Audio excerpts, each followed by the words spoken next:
Assalamualaikum warahmatullahi wabarakatuh. Mahasiswa kembali lagi di kelas Ekonomi Kependudukan, Tenaga Kerja, dan Kemiskinan. Kali ini adalah video pembelajaran untuk tatap muka yang ketiga, dan hari ini kita akan membahas terkait permintaan tenaga kerja sampai dengan ketimpangan pendapatan suatu wilayah akibat adanya penumpukan penduduk pada suatu wilayah.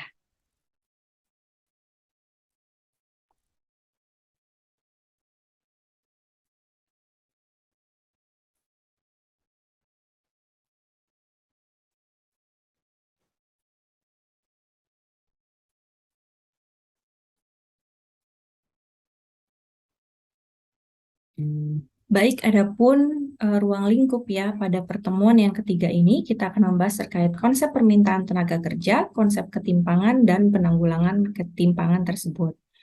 Nah, harapannya mahasiswa mampu menguraikan kurva permintaan, determinan permintaan tenaga kerja, lalu elastisitas permintaan tenaga kerja, kesempatan kerja sektoral, kesempatan kerja menurut jenis jabatan, dan menyelesaikan pembahasan kasus mengenai permintaan tenaga kerja.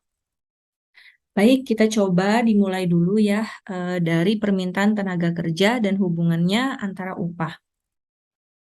Dikatakan di sini bahwa jumlah pekerja ya yang dikehendaki oleh para pengusaha ini dapat mempengaruhi tingkat upah, di mana permintaan tenaga kerja memiliki jumlah yang kiranya jauh lebih banyak daripada yang diminta oleh para perusahaan, sehingga tingkat upah tadi dikategorikan sangat fleksibel.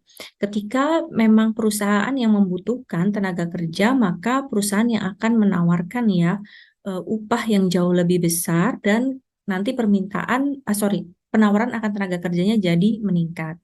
Namun kalau misalkan hanya dari segi penawaran saja yang meningkat, tapi ternyata permintaan dari perusahaan yang tidak meningkat, ya tidak diiringi dengan peningkatan kebutuhan tenaga kerja yang ada di perusahaan, maka yang terjadi adalah upah ya tidak bersifat fleksibel.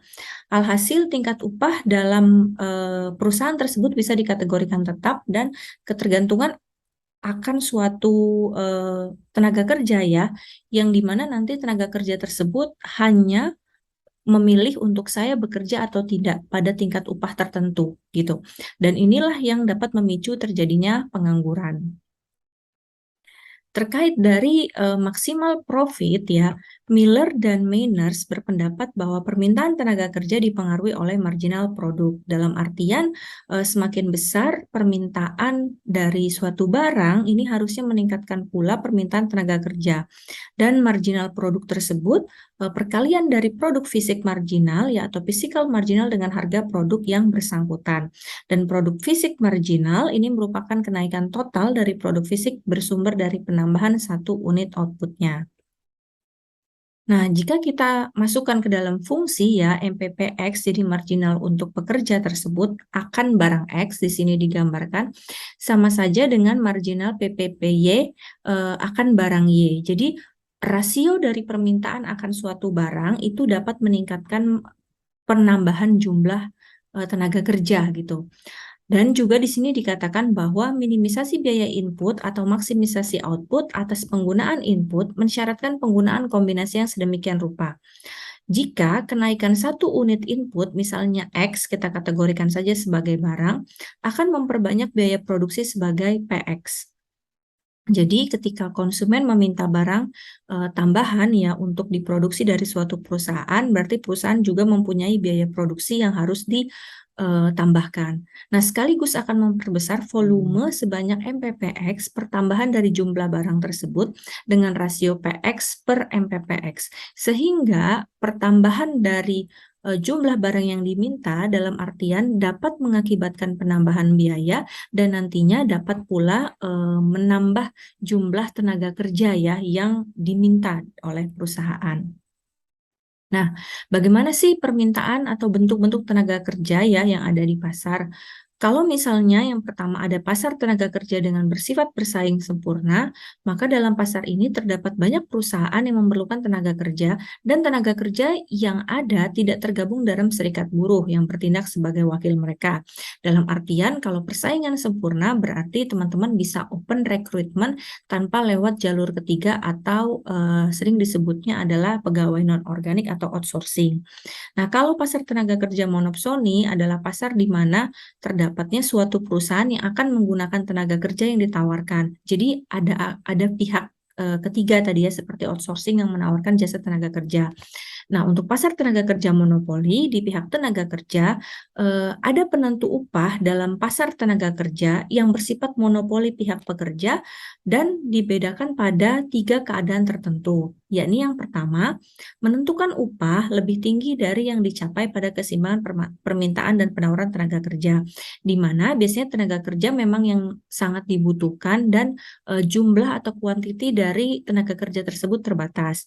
Nah, kedua, membatasi penawaran tenaga kerja dikarenakan jika terjadinya terlalu banyak penawaran tenaga kerja dan tidak diiringi oleh permintaan, maka ini hanya akan mempersulit perusahaan untuk merekrut atau mungkin memperbesar ya tadi laju pengangguran. Dan yang terakhir adalah menjalankan usaha yang bertujukan menaikkan permintaan tenaga kerja dalam artian membuka lapangan pekerjaan yang baru. Berikutnya adalah pasar tenaga kerja monopoli yang sifatnya bilateral. Pasar tenaga kerja di mana tenaga kerja tersebut bersatu dalam suatu serikat buruh dan hanya terdapat satu perusahaan saja yang menggunakan tenaga kerja. Dalam artian serikat buruh tersebut menghimpun tenaga kerja dan menyalurkan tenaga kerja tersebut kepada perusahaan dengan jenis pekerjaan yang sama. Ya kayak buruh itu direkrut sama satu lembaga atau mungkin pihak outsourcing, kemudian akan dihimpun dan disalurkan ya kepada perusahaan-perusahaan yang lain yang memang membutuhkan tenaga kerja yang sejenis. Lalu bagaimana dengan fungsi produksi yang memang berkaitan dengan fungsi fisik ya dalam suatu barang dan nantinya dapat meningkatkan biaya produksi. Biaya produksi bisa saja menambah jumlah tenaga kerja atau mengurangi tenaga kerja. Nah, di sini dikategorikan fungsi X sama dengan F, A, B, C, di mana A, B, C adalah input-input yang digunakan dalam suatu produksi, dan X adalah output yang akan dihasilkan. Ada teori dari kaum klasik yang mengatakan bahwa jika tingkat upahnya rendah, maka menyebabkan peningkatan terhadap permintaan tenaga kerja, di mana permintaan akan tenaga kerja tersebut dapat meningkat. Jadi perusahaan-perusahaan kalau dia tahu UMR suatu daerah itu rendah, maka dia akan menggunakan tenaga kerja dengan jumlah yang banyak. Tapi jika ada penambahan jumlah UMR atau upah minimum, maka biasanya perusahaan akan berpikir 2 kali untuk merekrut tenaga kerja ya, karena harus berpikir terhadap kemampuan produksi dan kemampuan berbayar. Jadi di sini kita lihat ya, ketika W-nya turun dari W1 ke W2, maka L kembali meningkat. Begitu juga sebaliknya, kalau ada upahnya yang meningkat, maka W bergeser ke atas dan L bergeser ke kiri layar saya ya. Nah, bagaimana sih suatu perusahaan itu dapat menentukan tenaga kerja yang mau dia gunakan? Yang pertama dia harus menimbang terlebih dahulu tingkat upah yang dia tawarkan atau memang yang tersedia di kalangan UMR ya dalam suatu provinsi atau daerah. Lalu kecakapan teknologi yang mampu digunakan oleh seorang tenaga kerja. Lalu yang ketiga adanya produktivitas tenaga kerja tersebut.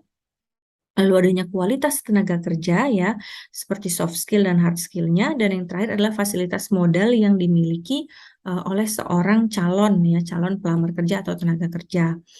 Nah, ada pula determinan ya, penentu tenaga kerja, di mana digambarkan dalam elastisitas permintaan tenaga kerja.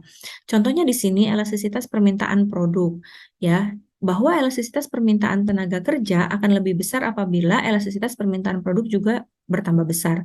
Jadi seiring bertambahnya jumlah produk yang diminta oleh suatu perusahaan, atau mungkin mau diproduksi oleh suatu perusahaan, maka dia akan meng-hire tenaga kerja yang sama banyaknya. Kedua, rasio biaya tenaga kerja terhadap biaya total. Jadi penambahan tenaga kerja ini juga dapat menambah biaya produksi karena harus memikirkan tingkat upah. Lalu yang ketiga, adanya derajat substabilitas ya, jadi substantif antara TK dan juga modal. Di mana memikirkan kalau misalkan saya menambah satu tenaga kerja, berarti saya tidak harus investasi modal atau teknologi. Atau sebaliknya, ketika saya harus membeli suatu teknologi, mungkin ini akan mengikis jumlah dari tenaga kerja yang saya rekrut.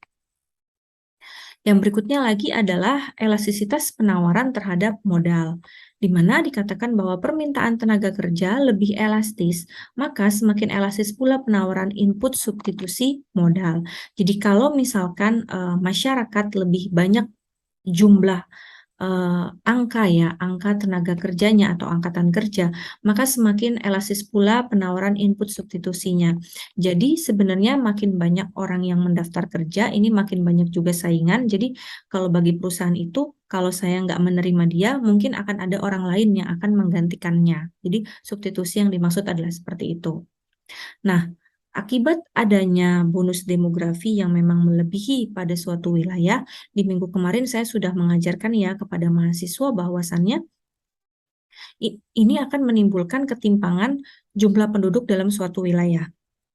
Anggaplah di Jakarta jauh lebih banyak lah ya jumlah penduduknya dibandingkan dengan Provinsi Kalimantan dan lain-lain. Lalu ketimpangan mengacu pada standar hidup ya menurut Kuncoro yang relatif pada seluruh masyarakat. Jadi dikategorikan timpang ini ketika pendapatan ya, jumlah penduduk serta memanfaatkan fasilitas wilayah. Sehingga semakin banyak orang, semakin sedikit pula fasilitas wilayah yang dapat kita nikmati. Nah, ini pun terkait oleh seperti halnya gap pembangunan dalam suatu wilayah karena kebutuhan infrastruktur antara A dan B itu juga berbeda. Lalu bagaimana sih faktor-faktor yang dapat menentu ketimpangan? Yang pertama adalah tingkat pendidikan. Suatu daerah mungkin lebih menawarkan tingkat pendidikan yang murah ya, kayak di DKI memberikan KJMU, KJP, sementara di daerah lainnya tidak. Lalu pendapatan per kapita penduduk mengakibatkan suatu penduduk jauh lebih besar penghasilannya daripada penduduk yang lain. Lalu adanya rasio ketergantungan penduduk yang merasa lebih nyaman, lebih safety untuk tinggal di suatu daerah. Lalu adanya pertumbuhan ekonomi yang memang sektornya jauh lebih subur ya kita kategorikan daripada daerah yang lainnya. Lalu adanya persentase tenaga kerja di sektor pertanian, di mana sektor-sektor pertanian ini lebih cenderung sulit ya untuk mendapatkan income karena memang dia pengangguran sifatnya siklikal dan dia musiman juga gitu sehingga mungkin orang-orang yang tinggal di daerah yang pemukimannya pertanian ini jauh lebih banyak penganggurannya sehingga mudah terjadi ketimpangan pendapatan ya. Lalu presentasi tenaga kerja industri yang orang lebih memilih berpindah ke suatu wilayah karena mendekati sektor industri.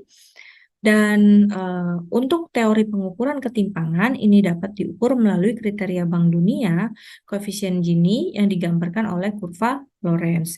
Jadi kurva Lorenz itu ya teman-teman adalah kurva yang menunjukkan distribusi pendapatan setiap keluarga secara akumulatif ya. Jadi antara pendapatan misalnya 0 sampai 1 juta, berapa sih jumlah kepala keluarganya, lalu kepala keluarga ada penghasilan misalnya lebih dari 1 juta sampai dengan 2 juta, ya berapa sih jumlah orang per kepala keluarganya, nah itu dihitung ya melalui koefisien Gini dan lalu dihubungkan melalui kurva Lorenz. Ini gambar kurva Lorenz-nya ya. Jadi kalau dia perutnya semakin besar, ini menandakan semakin besar pula juga garis ketimpangan. Dan kalau dia semakin kecil, tadi sebaliknya ya, berarti dia semakin memperkecil ketimpangan. Baik, teman-teman, untuk referensi yang dapat teman-teman baca adalah sebagai berikut. Saya harap teman-teman tetap mengkaji ya referensi ini. Dan untuk mahasiswa saya, kita bisa berdiskusi di kelas. Atau orang-orang yang bukan mahasiswa saya juga kita berdiskusi di kolom. Baik teman-teman, adapun kesimpulan dari video pembelajaran tentang pertemuan yang ketiga ini, kita dapat mengetahui bahwa akibat ya adanya pertambahan jumlah penduduk yang meledak di suatu wilayah ini dapat mempengaruhi permintaan akan tenaga kerja, di mana jumlah tenaga kerja tadi kan juga harus diukur ya dari upah. Selain itu, kesimpulan yang dapat kita ambil adalah kebijakan dari suatu daerah ini dapat menjadi pemicu ya bagi masyarakat dari non luar daerah lainnya ya untuk datang dan menikmati fasilitas tersebut dan alhasil ini akan menyebabkan elastisitas terhadap penggunaan ya barang-barang publik. Karena apa? Kesejahteraan masyarakat merasa akan berkurang ketika penduduknya jadi bertambah banyak dan keterbatasan untuk mengkonsumsi barang publik tersebut. Baik, saya rasa cukup ya untuk video pembelajaran yang ketiga. Terima kasih sudah menyaksikan. Jangan lupa untuk aktif berdiskusi baik di kolom komen maupun di kelas. Saya akhiri. Wassalamualaikum warahmatullahi wabarakatuh.